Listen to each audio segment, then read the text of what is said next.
ವೀಕ್ಷಕರೇ, ನಮ್ಮ ಚಳ್ಳಕೆರೆ ಟಿವಿಗೆ ಸ್ವಾಗತ. ಇಂದಿನ ಪ್ರಮುಖ ಸುದ್ದಿ.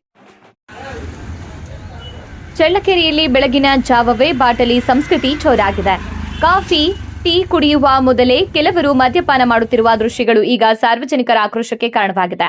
ದುಡಿದ ದುಡ್ಡು ಮನೆಗೆ ತಲುಪುವ ಮುನ್ನವೇ ಸಾರಾಯಿ ಅಂಗಡಿಗೆ ಹರಿದು ಹೋಗುತ್ತಿದ್ದು, ಹೆಂಡತಿ ಮಕ್ಕಳ ಬದುಕು ಬೀದಿಗೆ ಬೀಳುವ ಸ್ಥಿತಿ ನಿರ್ಮಾಣವಾಗಿದೆ. ಆದರೆ ಇವೆಲ್ಲದರ ಮಧ್ಯೆ ಅಬಕಾರಿ ಇಲಾಖೆ ಮಾತ್ರ ಜಾಣ ಕುರುಡುತನ ಪ್ರದರ್ಶಿಸುತ್ತಿದೆಯೇ? ಈ ಕುರಿತು ಒಂದು ವರದಿ.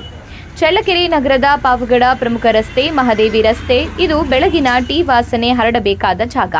ಆದರೆ ಇಲ್ಲಿ ಬೆಳಗಿನ ಜಾವವೇ ಬಾಟಲಿ ವಾಸನೆ ಮೂಗಿಗೆ ಬೀಳುತ್ತದೆ.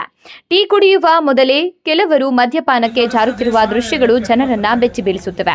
ಒಂದು ಕಡೆ ದುಡಿದು ಬಂದ ಹಣ, ಮತ್ತೊಂದು ಕಡೆ ಮನೆ ಖರ್ಚು, ಮಕ್ಕಳ ವಿದ್ಯಾಭ್ಯಾಸ, ಕುಟುಂಬದ ಹೊಣೆ. ಆದರೆ ಇವೆಲ್ಲದಕ್ಕೂ ಮುಂಚೆ ಕೂಲಿ ಹಣ ನೇರವಾಗಿ ಸಾರಾಯಿ ಅಂಗಡಿಯಲ್ಲೇ ಕರಗುತ್ತದೆ. ಪರಿಣಾಮ ಹೆಂಡತಿ ಮಕ್ಕಳ ಸಂಸಾರ ಅಕ್ಷರಾಂಶಃ ಬೀದಿಗೆ ಬೀಳುವಂತಾಗಿದೆ.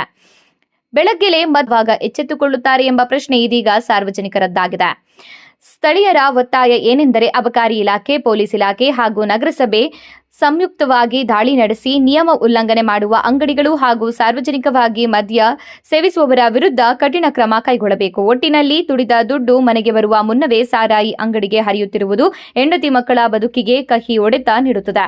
ಕುಟುಂಬಗಳ ಕಣ್ಣೀರು ಸುರಿಸ್ತಾ ಇದ್ರೂ ಅಧಿಕಾರಿಗಳ ಕಣ್ಣು ಯಾವಾಗ ತೆರೆಯುತ್ತದೆ ಎಂಬುದೇ ಈಗ ಜನರ ಪ್ರಶ್ನೆಯಾಗಿದೆ.